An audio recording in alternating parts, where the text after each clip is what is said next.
the award goes to Mrs. Nidarshini for art and craft work. She found best out of waste craft, recycling plastics over 300 times into beautiful creations. Please give a huge round of applause to her.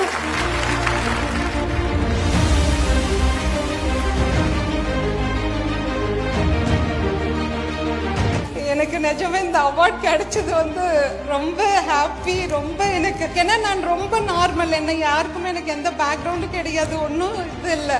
ஆனால் இதுக்கு இந்த ஹார்ட்டுக்கு இது மாதிரி என்னோட பேஷனுக்கு recognition கிடைக்குதுன்னு ரொம்ப ஹாப்பியாக இருக்கு. ஒன்று நான் சொல்லுவேன், யார்கிட்டையும் எதையுமே எக்ஸ்பெக்ட் பண்ணவே கூடாது. உங்கள் ஃபேமிலியிலேயே உங்கள் கிட்ஸ் கிட்டயோ உங்கள் ஹஸ்பண்ட் கிட்ட உங்கள் பேரண்ட்ஸ் கிட்ட எதையுமே எக்ஸ்பெக்ட் பண்ணாதீங்க. உங்களுக்கு பிடிச்சதை நீங்கள் செஞ்சால் உங்கள் மென்டல் ஹெல்த் நல்ல ஸ்ட்ராங்காக ஆகிடுதுமா. நம்மளுக்கு பிடிச்சதை செஞ்சாலே நம்ம நல்லா ஸ்ட்ராங்கா ஃபீல் பண்றோம்.